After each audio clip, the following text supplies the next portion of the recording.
राजनीति के उस अखाड़े की बात करेंगे जहां जुमले नहीं तथ्य चलते हैं, जहां भाषण नहीं सबूत चलते हैं। हम बात कर रहे हैं भारत के सर्वोच्च न्यायालय की।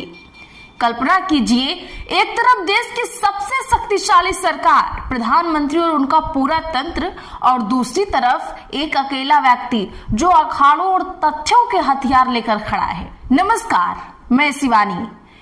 दर्शकों, एक खबर आ रही है योगेंद्र यादव की उस कानूनी बाजी की जिसने चुनाव आयोग को ऐसे धर्म संकट में डाल दिया है कि अब वो तो न सच उगल पा रहे हैं और न ही झूठ निगल पा रहे हैं।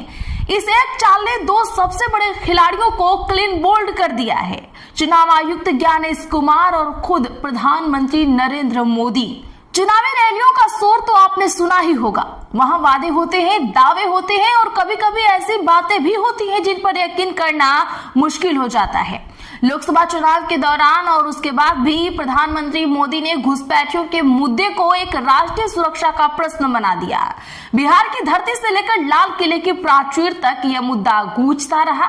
उन्होंने बिहार की एक रैली में बड़ी आक्रामकता से कहा था, कुछ लोग हैं जो घुसपैठियों को संरक्षण देने के लिए मैदान में आ गए हैं, लेकिन एनडीए सरकार में यह नहीं होने वाला। हम ऐसा नहीं होने देंगे। घुसपैठ पर ताला लगाना एनडीए की पक्की जिम्मेदारी है। जो नेता बचाव में खड़े हैं वो घुसपैठियों को बचाने के लिए मैदान में आ जाएं। मैं जरा उनको चुनौती देता हूं, आप घुसपैठियों को बचाने में चाहे जितना जोर लगा ले, हम घुसपैठियों को हटाने के संकल्प पर काम करते रहेंगे। जो लोग घुसपैठियों की ढाल बनते हैं वो सुन लें, भारत का कानून चलेगा, घुसपैठियों की मनमानी नहीं। ये शब्द सिर्फ शब्द नहीं थे, ये एक राजनीतिक हथियार थे।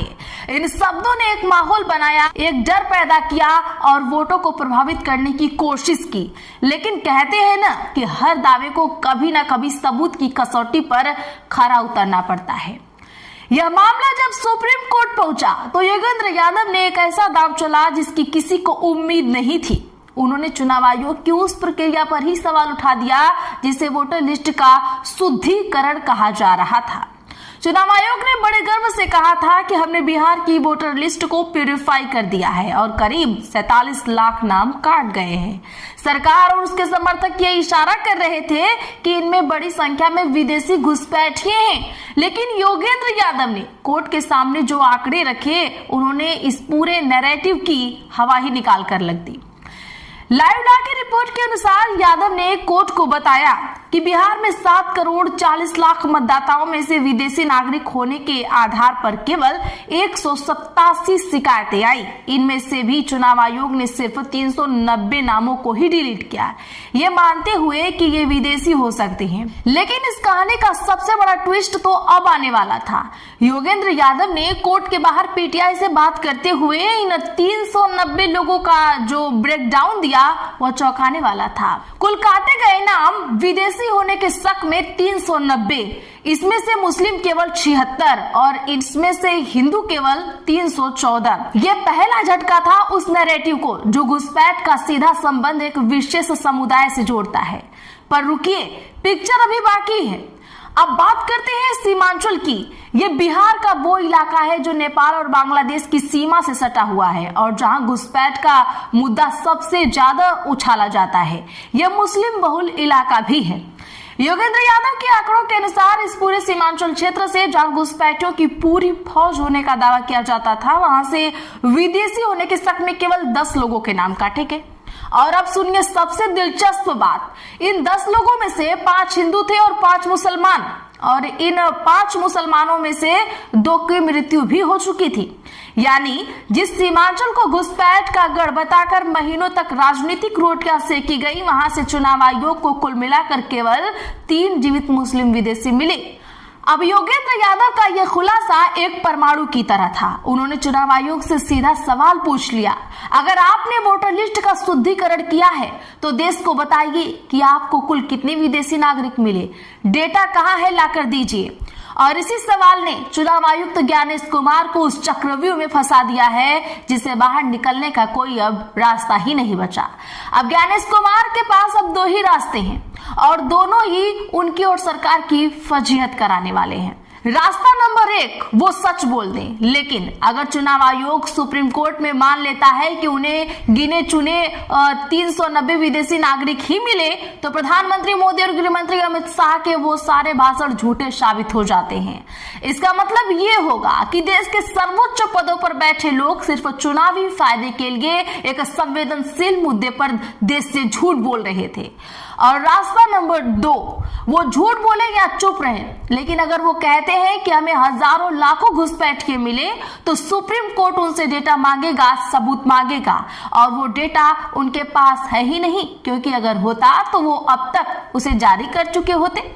जब रिपोर्टर ने उनसे प्रेस कॉन्फ्रेंस में यही सवाल पूछा तो ज्ञानेश कुमार कोई जवाब नहीं दे पाए और इसे पॉलिटिकली रेटिक यानी राजनीतिक बयानबाजी कहकर टाल दिया था।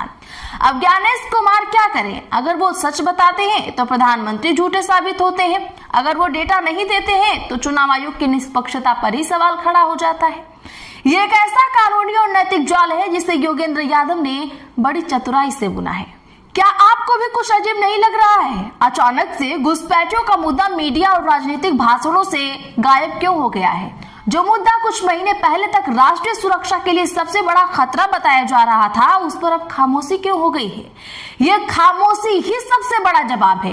ये कहानी हमें सिखाती है कि सूत्रों के हवाले से चलने वाली खबरें अक्सर एक एजेंडे का हिस्सा होती हैं। याद कीजिए, जब यह प्रक्रिया चल रही थी तो मीडिया में खबरें फैलाई जा रही थी कि बिहार में बड़ी संख्या में बांग्लादेशी, नेपाली और म्यांमार के नागरिक पकड़े गए हैं। वो सूत्र अब कहां पर है?